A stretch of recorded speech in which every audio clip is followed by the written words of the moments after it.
There was a time when weather forecasting was the butt of many jokes in India. If the weatherman said it is going to rain tomorrow, most people would say, okay, let's leave the umbrella at home. But much has changed since then, and weather forecasting has become a much more accurate science now. And leading that change is the India Meteorological Department, which works under the Ministry of Earth Sciences.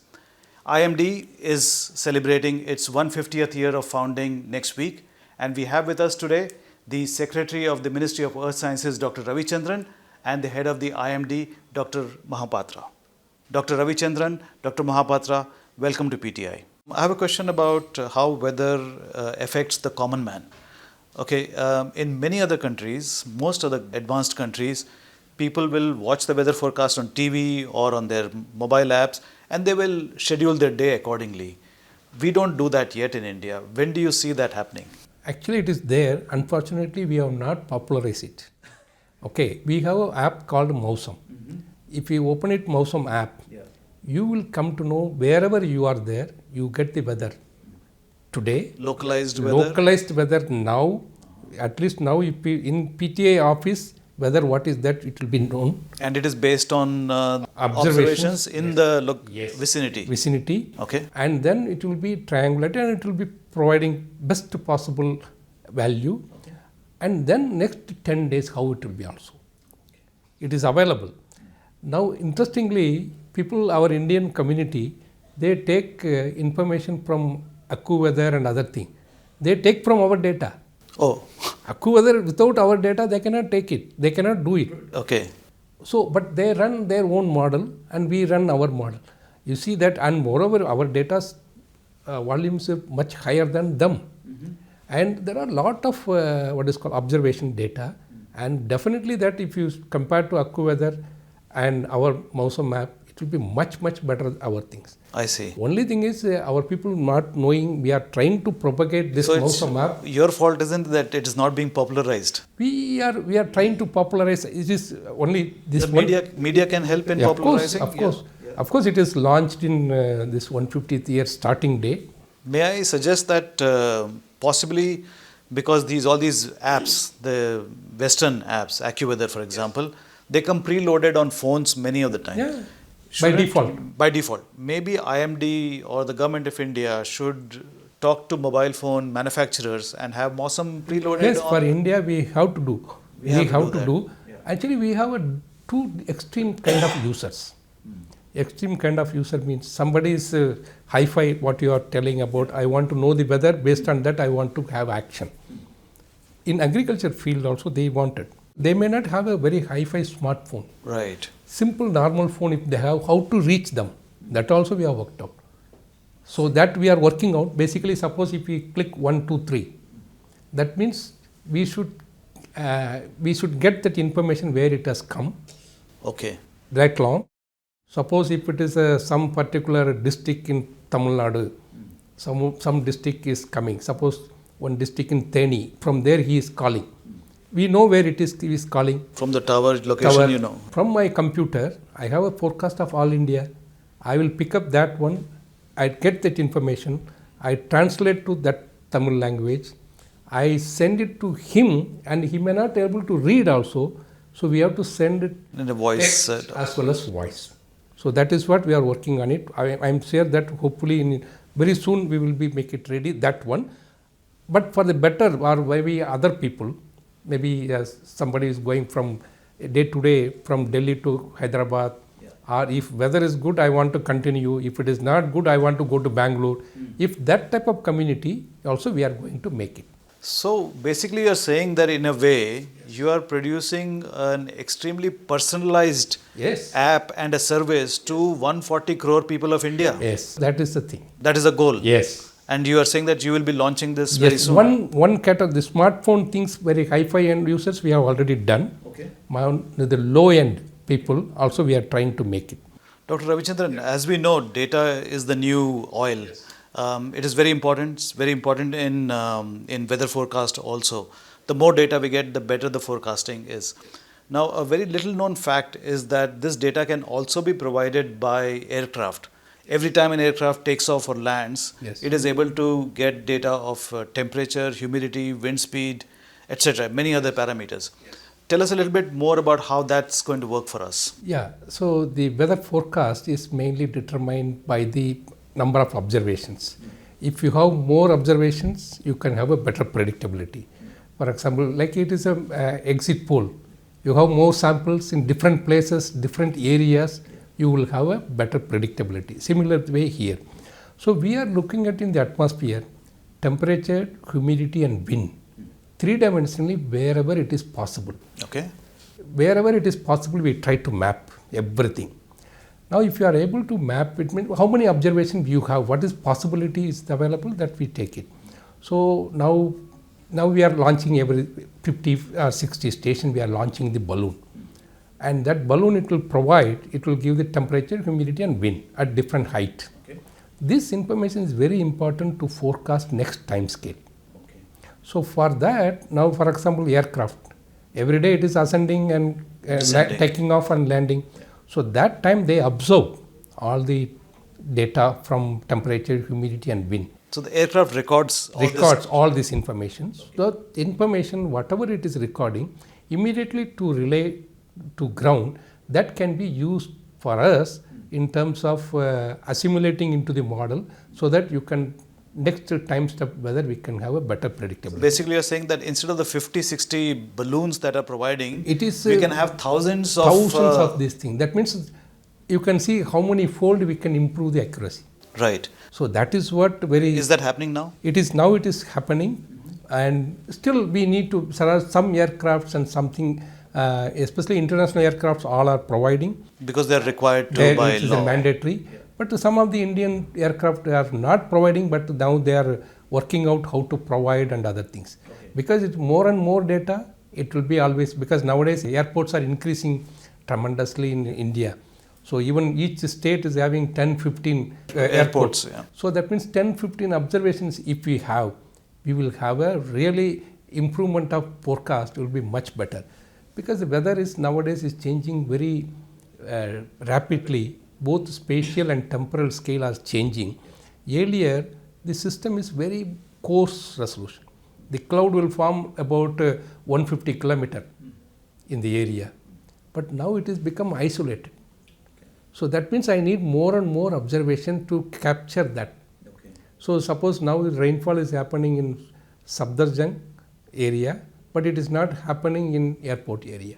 But earlier it was not like that. So now that means now I want observation both in Sabdarjung as well as in airport area. More localized. So more localized. So that means more localized means more and more observation is required. So that is why this all the aircraft and other things apart from our radio sonde, it will be useful for our predictability. But don't you think it should be made mandatory for airlines to provide that information to IMD? Of course, now we have to make a mechanism to, when many countries they have a mandatory, okay. I think it is imperative that our country also we need to have, because the data is acquiring. If it is not acquiring, it's different. Right. Since they are acquiring, it is important that that data, it is very, the impact of vertical profile is almost equivalent to if I have 100 stations ground. That means one observation vertical is many number of stations in the ground. Mm-hmm. So this vertical observation is more important. So you're saying that the predictability and the forecast accuracy will improve manifold if we are able to get that information from aircraft. Yes. So who are the stakeholders which will be involved in possibly making it mandatory for airlines to provide that information? It is basically airlines plus Airport Authority of India. Civil Aviation Ministry? Civil Aviation Ministry is the main things. So Department of Earth Sciences, of course, Of course. So they are the main, of course we are only providing the services for their taking off and landing and other various aircraft observing system and fog or anything, even turbulence or whatever the things we are only providing from the model. But in that model require more and more data. So their own data if they give, for them they will get better forecast. When do you see this possibly happening? In a year or less than a year? I think it will be happening very soon, in less than a year. Okay. So we are talking with Civil Aviation, with the Airport Authority of India and other people. Okay. So hopefully this will be done, because it has to be, one day it has to be mandatory. Right. Otherwise it will be very difficult, because it is also, it is not only useful for their own aircraft, but also it is useful for weather forecast in all the cities and all the places.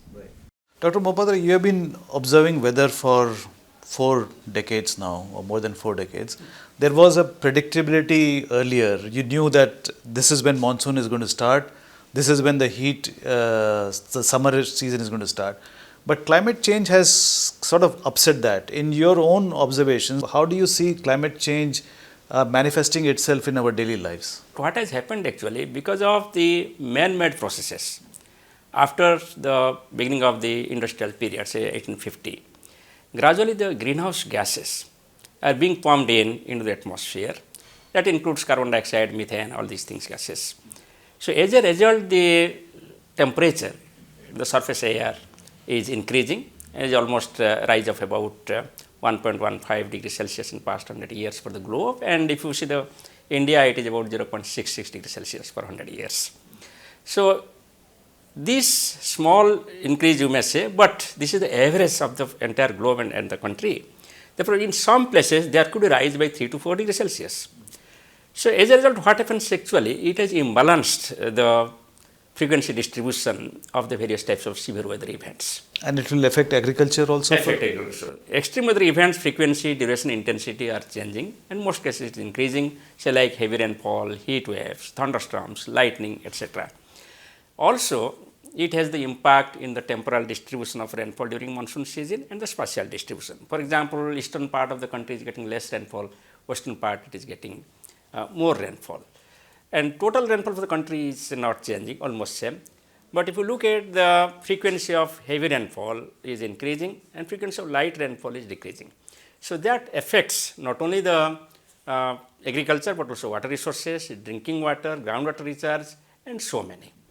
So this is the direct impact in terms of the extreme weather events. But as you asked whether there is an impact on predictability, yes, that we have studied. We found that the predictability is reducing because of the impact of the climate change.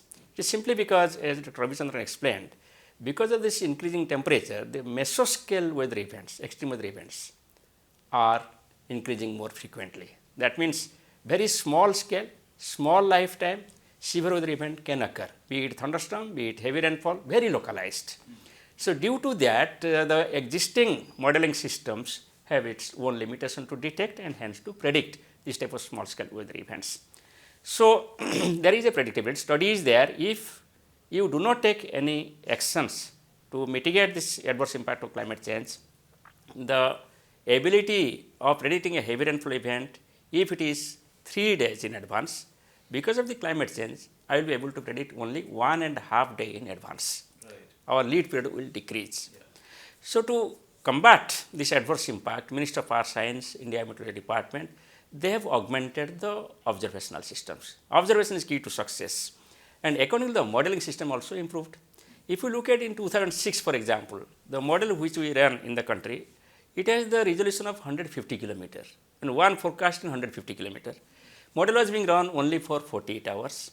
Model forecast was available after 12 hours of the observations. So it was not useful for first day. Second day accuracy was not there. There was no consistency. But now we have got 7 numerical weather prediction models. And as I told you, the number of observational systems has also multiplied over the years, especially in the last 10 years. So as a result, the adverse impact of the climate change has been defeated, and the forecast of the severe weather event has improved by 40 to 50% in the past 10 years. But to continue this to further, because climate change impact will continue, because every process is going on, even if you go by the business as usual, whatever gases are already emitted to the atmosphere, it will have its long-term impact over the next 50 years or 100 years.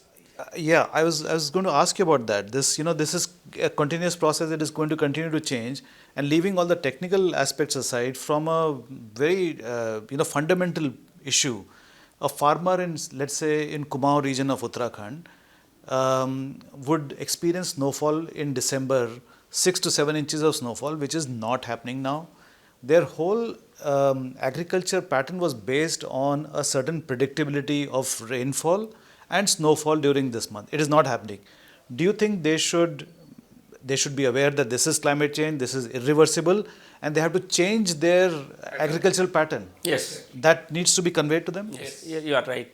So, with respect to Kumaon region, I just want to say that apart from the heavy rainfall, thunderstorm, temperature impact I told you, the western disturbances, the number of western disturbances affecting Indian region causing rainfall or snowfall in winter season, December, January, February is decreasing.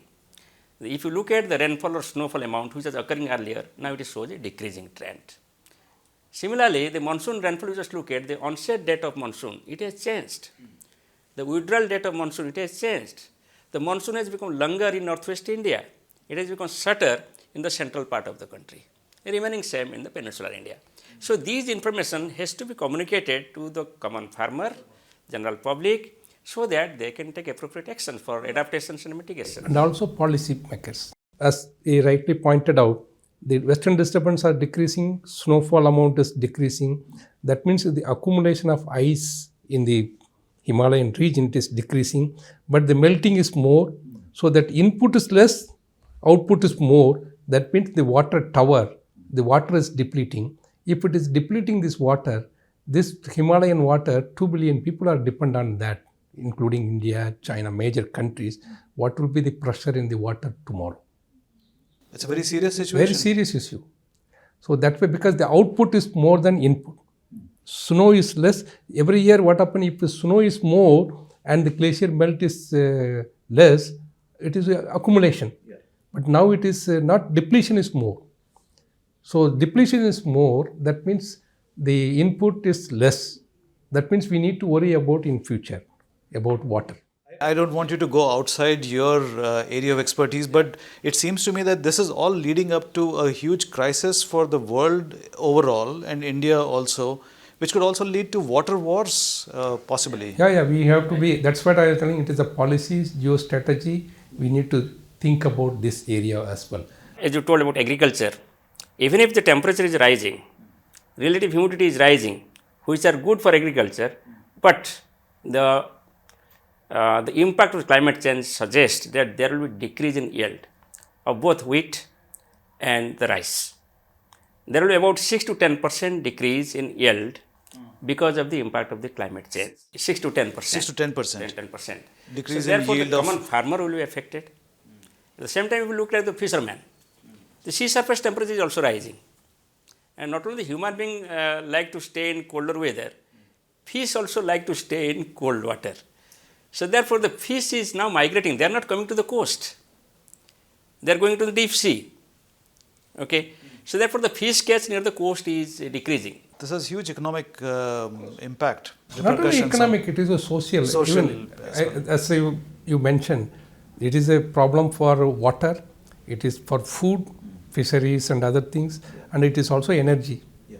So all these three depends on weather, both short term as well as long term. So food, energy, water is all depends on weather patterns. So we should be more and more, if any rupee, when many people are, earlier people say, if you spend this much for weather forecasting, including HPC, we have a data and how much economic benefit. It is huge economic benefit. We are not only talking about weather forecast, how it is, but the impact of weather forecast, how it's happening, the economic benefit is huge. I'm reminded of an anecdote. In the old days, we used to say that if the weatherman is saying tomorrow it will rain, then definitely do not carry your umbrella because it is not going to rain. But now the times have changed dramatically, and India itself, the prediction, the forecast has become so much more sophisticated. How would you rate India's weather department forecasts alongside maybe Western American forecast or European forecast? Yeah. Where do we stand? It is basically the weather forecast has different time scale. Seasonal forecast, maybe monsoon forecast, and also day-to-day forecast, and various time scale is there, various spatial scale is there. In everything ensemble, if you take it everything, you can always watch, it is available. We are one among the top 3 in monsoon seasonal forecast as well as the mid forecast. And first one is, I can name it, maybe it is going ECMWF and India and US. These are the 3, you can say that, you can name it. Irrespective of that, the tropical weather is very complex than any other, mid latitude and poles. Okay. So our variability is to capture, it is a complex than tropics, because mid-latitude the winds and everything is one directional. Okay, there is no, you can say that it is a scalar quantity changes, here vector also. I always tell that tropical weather pattern is like our Indian city auto, it can go anywhere, but their things are jet, it go only one direction. So know what is happening here, tomorrow it will happen here. So they can have a better predictability than tropics. Right. So irrespective of that, we are having, of course our problems also much complex, but we are in globally, if we take it all put together, different temporal scale and I think we are in the top 3. So we did this comparison, the then Secretary Minister of Earth Sciences, Dr. Shailesh Nayak, told me to prepare the Vision 2020. In 2010, we prepared the Vision 2020. And I will take one example only for cyclone. At that time, our forecast accuracy was about 50% poorer as compared to USA. Okay. But now, if you see, our forecast accuracy is 30% better than the forecast accuracy of National Hurricane Center, USA. Really? Yes. With 30% better than... Better than that. And if you look at the lead period, if you look at the resolution of the forecast, etc., we are at par and better than many all leading countries. As a result, you find now, it is open, the number of people dying due to cyclone in India and number of people dying in USA. So suddenly our number is less. Property also. Property also. Dr. Ravichandran, there was a plan that maybe we should use Kendriya Vidyalayas as automatic observation centers. What has happened to that plan? Yeah, actually, basically, as I always we are telling about the more and more observations is better forecast. So more and more observation, you will have a better forecast. So we are thinking of what are the various means to increase the observation system, automatic weather stations. So that also we need to educate the younger generation in future. So we want to plan for the school, each KV school, you keep one automatic weather station so that they will take care of that as well as they know about their weather, as well as the data will be useful to assimilate into the model for better predictability. Some of the schools we have already established, but some more in large, what is called, in the entire country, which we are planning under the Mission MOSEM, we are also planning for a major accommodation of observation system. Under that, we are planning for at least each district or block level, one observation, because we are aiming for each panchayat level, we want to go forecast. For that, at least we should have a block level observation of AWS. So we are looking for more and more observation, especially schools everywhere it is there. So that is a easy target. So that they can, we also, it is imperative that they should understand the weather, about the complexity of the weathers, as well as what is happening also they should. It'll be a good learning tool for the students as well. Exactly. And also provide you with the data, right? Yes. Yeah. So in next 2 years, we will be planning for entirely to occupy everywhere. Oh, okay. Yeah. Okay. I have a question about weather manipulation actually. Yes. Artificial rain, for example, is used extensively in some countries, including China. Yes.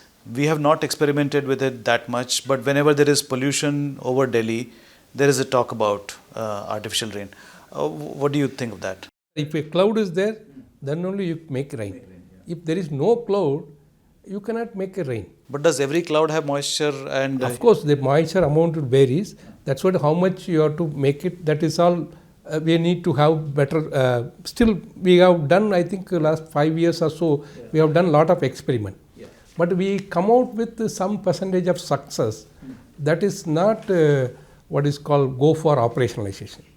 For triggering any intervening the weather system. But at the same time, we need to understand little more. So we need to understand the cloud better and better so that we can go for intervening the things. Even suppressing is easy. Suppose tomorrow is or whatever the things are, suppressing is very hail suppression, many countries are doing. Okay. And whereas enhancement is little different. So we need to think about, we need to more and more understanding is required. So we are planning for laboratory simulation of cloud, wherein with different combination we are going to make it create naturally. Then we want to do experiment.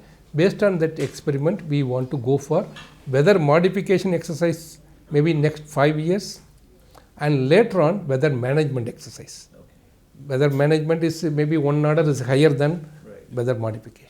Can you just tell us a little bit about how the IMD started? I believe it started in 1875 with very few observation centers. Just compare what was then and what is now. How far IMD has gone? At that time, if you go to the literature, H.F. Blanford has prepared the rainfall map of the country based on 77 rain gauges. And at that time, it was the undivided India, starting from Pakistan, Afghanistan to Myanmar and India, of course. So, according to them, it was the 42 inches of rainfall occurring in India in the year. Okay, so that was the beginning. But now we have around 6,100 rain gauges for monitoring the rainfall on every day in the country. So, not only these observations of rain gauge, which was started in that period, that rain gauge became standardized with IMD being authorized as the rainfall registration authority in 1890. By the time of First World War, people thought that we need the observations in the upper air. So, we in the country also we are at par with other countries. We started the first upper air observations with a kite. We released a kite, we followed the kite with the theodolite to find out what is the wind speed and wind directions. Afterwards, we started releasing a balloon in 1920s. And that balloon was not that balloon which are being used now, but now we come with the rubber balloon filled with hydrogen gases and being followed with the geopositional satellite, that is GPS. Now the accurate position is being known of the balloon, and accordingly we are finding out the wind speed and direction in different heights. Then in 1920s and 30s also we started the observations with the sensors like thermistors, hygristors, baro switch, etc. to measure temperature, humidity, pressure. And accordingly, we followed that with the radio theodolite. Then we came with the radar to follow those balloons. So, by that way, we came up with the three-dimensional structure of the atmosphere with the measurement of all the basic parameters. Then, of course, this number of observations increased. During Second World War, it was found that without upper atmospheric observations, it is very difficult to win the war. Therefore, globally and also in India, there was a major boost to the meteorological observations, and as you know that no aircraft can fly without the meteorological informations. So, in 1905 when the first flight started from Simla to Waziristan, at that time the first pilot balloon was also released to take the observations from Simla. In 1953 the first radar came up in the country in Dam. Then from the remnants of the World War, our then scientists in IMD, now we talk of innovation. At that time also they came up with the innovation and established one indigenous radar. In 1958, it was put up in Safdarjung. That was the beginning of the radar era. And of course, by 1960, we came up with the satellites, the IRIS-1 satellite launched by USA, and one receiver was donated by USA to India. It was kept in Kolaba office of Regional Met Center in Mumbai. December 1963, we could get real-time picture of the clouds based on that IRIS-1 satellites. The major breakthrough came in the country in 1982-83 with the launching of Indian National Satellite Series. So, we became actually self-sufficient. Every half an hour we could get, initially we get every 3 hour picture, then every half an hour picture, and now we have got 2 satellites, inside 3DR and inside 3DS. Every 15 minutes we are getting satellite pictures. Not only pictures, nowadays we have got all data also, all various derived products. So, all these observational breakthrough has come up in different parts of time, and now we are self-sufficient, and also we are providing all these observational data across the globe, and these data are being utilized by the models to provide the forecast. Actually, the importance of IMD is demonstrated in the fact that it has been under several different ministries.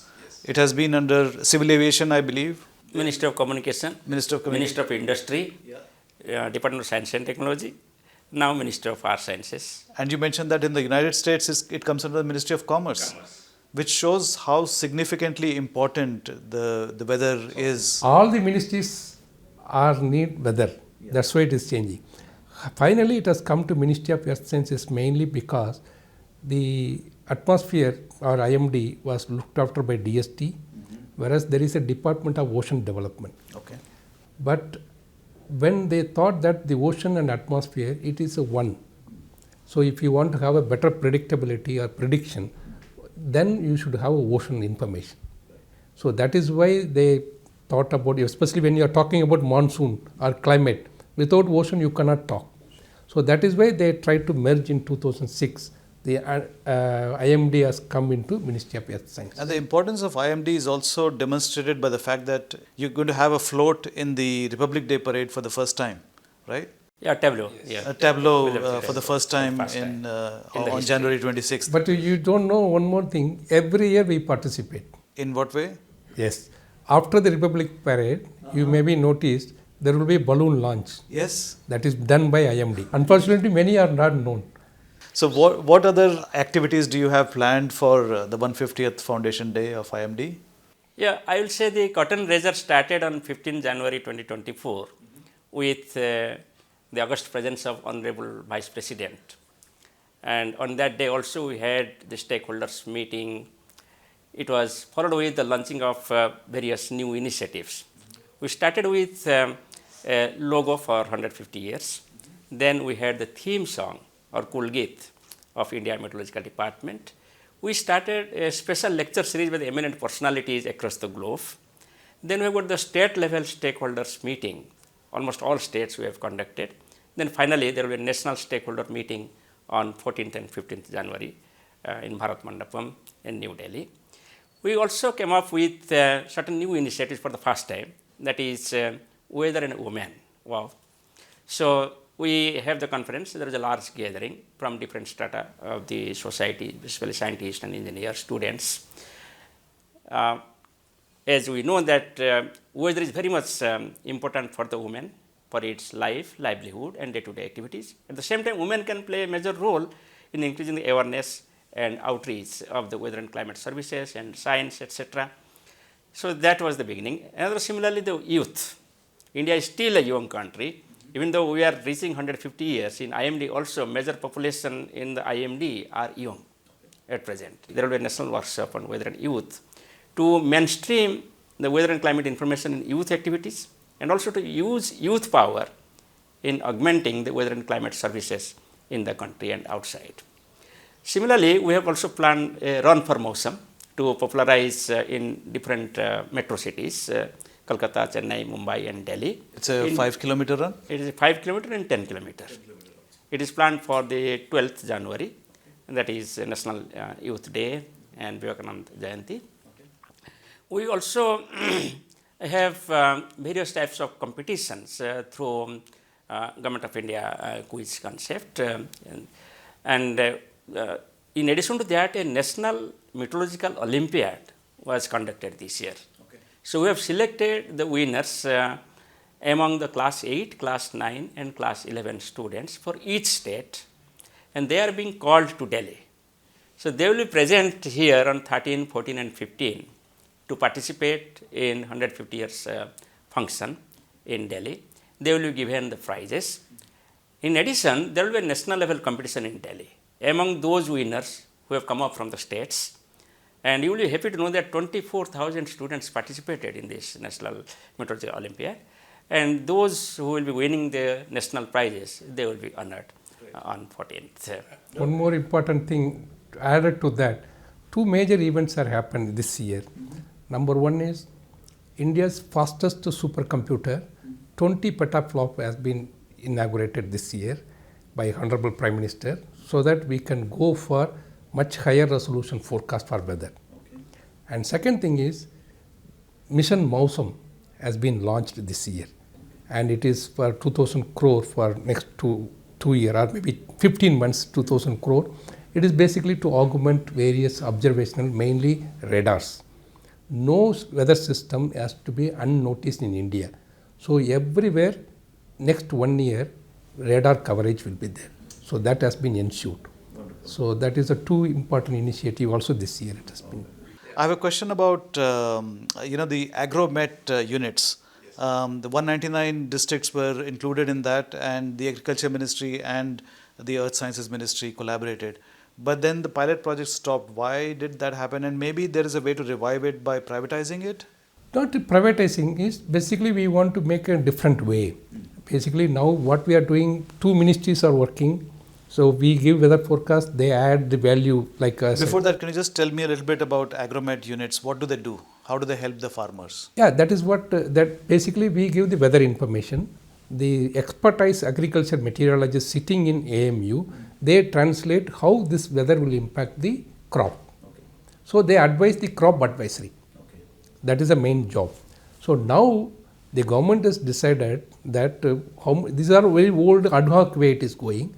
So they are telling us now come out with a solid framework, solid form. It is not should not work ad hoc. They are all temporary stuff, but we should make a permanent way. How do we establish this system? This system is working well, but we need to evolve a better robust system so that without anything it can reach the common man. That's the main idea. Thank you so much, both of you. It has been a wonderful conversation. And congratulations. Finally, I'll just request. Yes. We have the main function on 14th of January, followed by a national level stakeholder workshop.